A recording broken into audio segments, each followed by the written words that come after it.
نظرین، کل اسمبلی میں اتنی اہم میٹنگ ہوئی جہاں پر آرمی چیف نے جا کے بریفنگ دی، پاکستان کے جو بھی حالات ہیں ان کے بارے میں ڈسکشن کی گئی، سیکیورٹی ایشوز کے اوپر ایک سنجیدہ میٹنگ رکھی گئی۔ لیکن یہاں پر ایک بہت بڑا سوال ہے کہ اپوزیشن کے لوگوں نے تو شرکت نہیں کی، لیکن نواز شریف بھی اس میٹنگ میں شریک نہیں ہوئے۔ نہ صرف نواز شریف شریک نہیں ہوئے بلکہ محسن نقوی بھی اس میٹنگ میں موجود نہیں تھے۔ جب یہی سوال خواجہ آصف سے پوچھا گیا کہ نواز شریف اتنی امپورٹنٹ میٹنگ میں کیوں نہیں آئے، تو خواجہ آصف نے کیا جواب دیا، ہم آپ کو سناتے ہیں۔ کیا میاں صاحب اس سیشن میں شامل نہیں تھے؟ میرا خیال ہے انہوں نے ٹریول کرنا تھا، جو میری انفارمیشن ہے کہ انہوں نے سعودی عربیہ جانا تھا، اور ان کی ویسے بھی جو ہے پچھلے 20-25 روز سے طبیعت جو ہے نا وہ ناساز ہے۔ ناظرین، یقیناً آپ کو خواجہ آصف کے جواب سے حیرت ہوئی ہوگی کہ خواجہ آصف بھی نہیں جانتے کہ نواز شریف کیوں نہیں آئے۔ ایک جانب خواجہ آصف کا کہنا ہے کہ انہوں نے ٹریول کرنا تھا، دوسری جانب کہنا ہے کہ ان کی طبیعت صحیح نہیں تھی۔ کیا نواز شریف کی طبیعت پاکستان کے اتنے سنجیدہ مسئلے سے زیادہ خراب تھی؟ یہ خود ایک بہت بڑا سوال ہے۔ دوسری جانب جب یہی سوال رانا ثناءاللہ سے پوچھا گیا تو انہوں نے کیا کہا، ہم آپ کو ان کا جواب بھی سناتے ہیں۔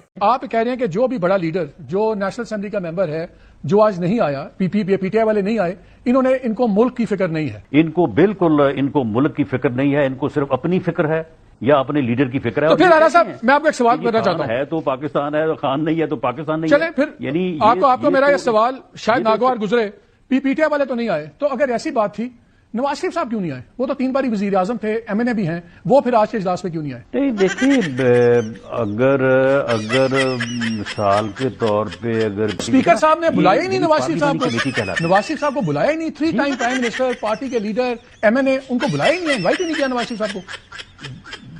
دیکھیں معاملہ یہ ہے کہ پارٹی لیڈرشپ نے جو اس کی تعداد بنتی تھی کہ اتنے لوگ جو ہیں، یعنی ایک تعداد تو مقرر کی نا جو پارلیمنٹ میں جو سب کا نمبر ہے اس کے حساب سے کہ جی آپ کے 14 لوگ آئیں گے، آپ کے 20 رانا صاحب ایک سیکنڈ، آپ کی پوری پارٹی میں آپ کی پارٹی کا نام نواز نہیں ہے، آپ کے وہ 3 ٹائم پرائم منسٹر ہیں، وہ آپ کے پارٹی کے سربراہ ہیں، کیا ان سے امپورٹنٹ آدمی کو تھا؟ خاص طور پہ جو اسکندر جب خود پرائم منسٹر ہو اور ان کے دور میں پورے آپریشن ملٹری آپریشن کروائے ہیں اور آپ کو کریڈٹ لیتے ہیں کہ ہم نے کیا، ان کو نہیں ہونا چاہیے تھا اس میٹنگ کے اندر جو تھی ٹیررزم کے اوپر؟ نظیر، رانا ثناءاللہ سے جب بھی سوال کیا جاتا ہے تو رانا ثناءاللہ اس کا بہترین جواب دے کے اپنے آپ کو کلیئر کر لیتے ہیں، لیکن یہاں پر رانا ثناءاللہ بھی پھنس گئے ہیں۔ رانا ثناءاللہ بھی نواز شریف کی غیر موجودگی کے بارے میں واضح طور پہ کچھ نہیں کہہ پائے، بلکہ جو کچھ کہا اس نے مزید جو ہے شکوک و شبہات کو جنم دے دیا ہے، مزید سوالات کو جنم دے دیا ہے۔ نواز شریف آخر اس میٹنگ میں کیوں شریک نہیں ہوئے؟ کیا انہیں دعوت نہیں دی گئی یا انہیں دعوت دی گئی اور وہ خود شریک نہیں ہوئے؟ ان دونوں کنڈیشن میں سوالات پھر بھی اٹھتے ہیں۔ رانا ثناءاللہ یا خواجہ آصف ہو، ان کی گفتگو اور جواب کے بارے میں کمنٹس میں اپنی رائے کا اظہار ضرور کیجیے گا۔ ویڈیو اچھی لگے تو لائک بھی ضرور کیجیے گا اور زیادہ سے زیادہ شیئر بھی ضرور کیجیے گا۔